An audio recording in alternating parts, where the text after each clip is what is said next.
The story begins in a certain city. People were going about their everyday routine. A man just came home from work, so he decided to cool off by playing some video games. The next day, as he steps out, heading to work, he immediately has a cardiac arrest and he becomes unconscious. He suddenly wakes up in another world to the sound of voices. He opens his eyes to see a lady standing in front of him and he wonders who she is. The man wonders if he was somehow rushed to the hospital by a good Samaritan and the lady was the nurse on duty. He looks around and he thinks the hospital looks old. A dog starts barking, but it flies across the man's field of vision and the man is surprised to see a flying dog. A maid comes into the room with a tray to tell the lady her tea has been set and the lady thanks the maid. The maid tells the lady her son is cute and the man gets a look at his reflection on her tray. He can't believe he's now a baby and he wonders if he was dreaming. He was born in the 200th year of the summer 4th calendar and he was named Ars Louvent. He was born in Lamberg, which is in the province of Mission. 3 years later, Ars has now grown considerably. He was in the study when a maid knocked on the door and he invited her in. She tells him she brought him some tea and he thanks her for it. He realized that he lost his life in his previous world and he was reincarnated as someone named Ars Louvent. Since his birth, he was able to master reading and writing skills, which made him knowledgeable about the new world. He knows he was born in the Summer 4th Empire, but he had never seen a map like that, which made him realize he was no longer on Earth. He also discovered there was a technique known as magic that people use to conjure mysterious phenomena. He thought the world was just like a game. The Louvent family he was born into was a noble household and they were in charge of managing a small region called Lamberg. Their house was so big and beautiful that Ars thought it was a castle. They had a lot of servants to always look after them, and a live-in chef who made delicious meals for them every day. Ars was glad he was reincarnated into such fortune. Since his birth he also learned that he possessed the power that nobody else did. Ars walks into the training room,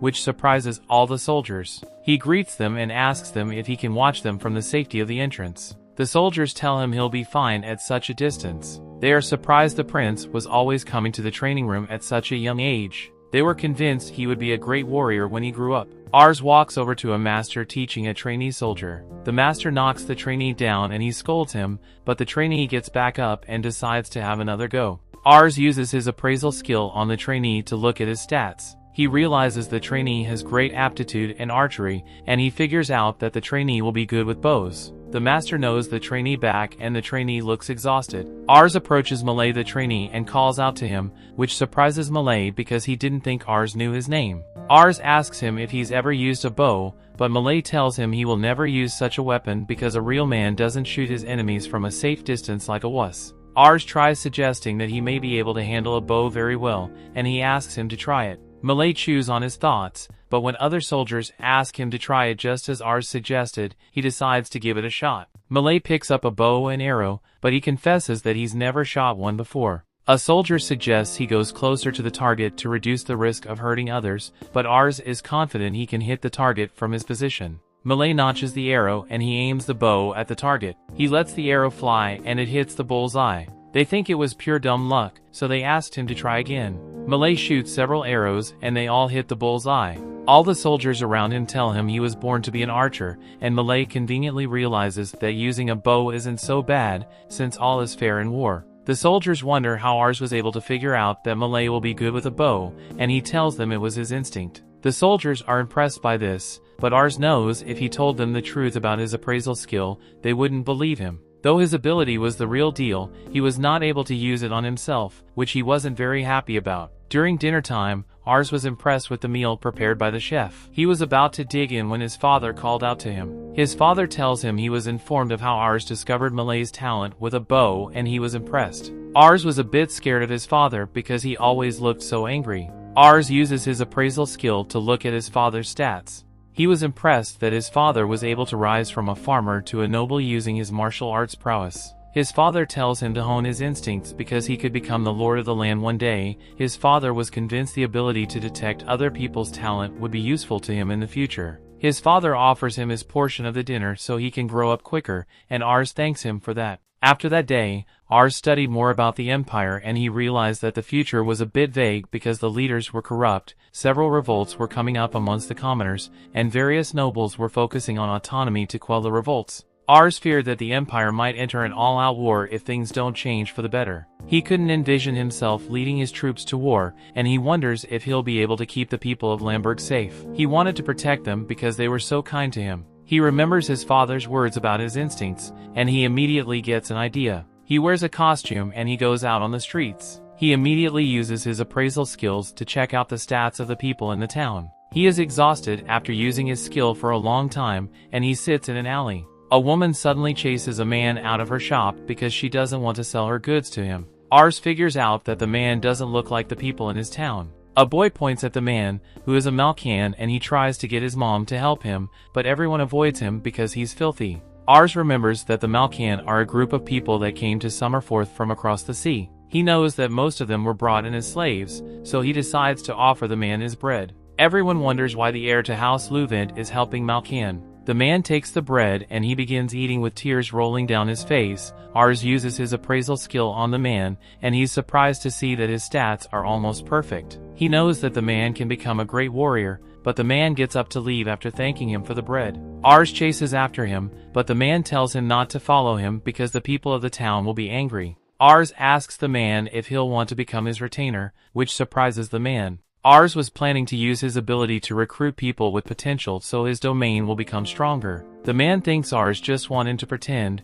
but Ars introduces himself and shows him his family crest. The man is surprised, but Ars tells him he wants him to become his retainer because he senses he has a lot of talent. But man wonders how Ars was able to sense that, and they just met, but Ars tells him it's just something he knows. The man tells him he doesn't want to cause him any trouble because people won't like him taking a Malcan as his retainer. Ars tells him not to worry about that because he'll think of something, but the man rejects his offer and walks away. Ars keeps chasing after the man because he knows he may never find someone else with such stats. The man's stomach growls, and Ars decides to use that as leverage. He tells the man they have a chef who can make him a buffet of the food he'll love to eat. The man stops in his tracks and he decides to follow Ars home. Ars takes him home, and he can't believe Ars is truly the son of the Lord. The chef serves them some food, but they serve the man a smaller portion because he's a Malcan. Tell the Malcan to leave their house immediately after his meal, and Ars realizes the prejudice against Malcans runs very deep. He realizes he won't be able to talk the servants out of it, so he decides to share his food with the man, which surprises everyone. The maids decide to serve the man a better dish, and he eats his fill. Ars wonders what Ritsu the Malcan was doing in the village, and Ritsu tells him he was once a member of a band of mercenaries. He tells Ars they disbanded after most of them lost their lives, and he's been wandering ever since. Ars wonders why he didn't join another mercenary group, and Ritsu tells him he wasn't hired because he didn't have any accolades to his name. The servant suggests that it's time for Ritsu to leave, but Ars tells them he brought Ritsu home to make him his retainer. The servants tell him that Lord Raven will disapprove, but Ars takes the matter to him anyway. His father tells him it's unacceptable to make a Malcan his retainer, but Ars tells him they'll waste Ritsu's potential if they throw him out. His father reminds him that Malcans are inferior to them, so no Malcan have any special talent. Ars is disappointed that his father believes the conventional information about Malcans, but he tries to convince him otherwise. He asks his father to test Ritsu if he likes, and his father wonders why he's so sure of his talent. His father remembers he discovered Malay's talent, and he decides to test Ritsu since Ars insists. He tells Ars he'll employ Ritsu as a soldier if he turns out to be talented, and Ars thanks him for this. His father tells him the test will be a mock battle between him and Ritsu will be employed if he's able to beat him. Ars tries to convince his father that Ritsu is no match for him because he's so young, but his father reminds him that he said Ritsu was talented. His father decides to give Ritsu a handicap to make up for the difference in prowess, and he tells him they can proceed since he understands the terms. They walk out of the room and Ritsu wonders why Ars is trying so hard to make him his retainer. He thinks Ars is showing him pity, but Ars wonders if he doesn't want to become their retainer. He tells him he can call it off if he wants, but Ritsu tells him it's the best offer he's received in his life. He thinks the offer is unbelievable because Malcans are usually persecuted everywhere they go. Ars tells him he needs him because he's going to become the lord of the land one day and he'll need Ritsu by his side. Ritsu assures him that he'll do his best. Ritsu goes into the training room and the soldiers realize he's a Malcan. Ars's father asks Malay to prepare their swords, while Gratz brings an hourglass. He tells Ritsu to pick up a sword, and he tells him if he can land a single blow on him before the time runs out, he wins. Ars thinks Ritsu has the odds in his favor. Ars's father tells Ritsu to introduce himself before they duel, and after Ritsu does so, he introduces himself as Lord Raven. The duel begins and Lord Raven strikes first, but Ritsu gets out of the way in time. He's convinced he'll have been sliced in half, even if they're using practice swords. The duel continues, and Ars realizes that Ritsu doesn't stand a chance, but the soldiers are surprised that he's able to hold his sword against Lord Raven. Though Ritsu was keeping up with Lord Raven, he was not able to land a hit on him. Lord Raven lands a hit that sends him to the ground, but he gets back up. Lord Raven reminds him that he has little time left, and Ritsu remembers Ars saying he needs him. He decides to go all out and he rushes at Lord Raven's. He slides under and then uses the sunlight to his advantage to try to land a hit on Lord Raven, but he blocks just in time. Lord Raven announces that the battle is over, but Ritsu looks back to see the hourglass still running. Everyone realizes that Ritsu was able to graze Lord Raven's, and they wonder who he is. True to his word, Lord Raven decides to employ him as a soldier, and Ars runs over to congratulate him on his employment. Lord Raven tells Ars his ability to sense people's prowess is top tier, and that he's confident Ars will fare well in the upcoming chaotic age. He's confident Ars will make a great lord someday. Meanwhile, all the soldiers wonder how Ritsu became so strong, and they flock around him hoping to learn his secret. Later that day, Ritsu changes into his new clothes and he promises to repay his debt to Ars with his life. That brings the episode to an end. Thanks for watching. Want next part? Subscribe the channel and turn on notification bell.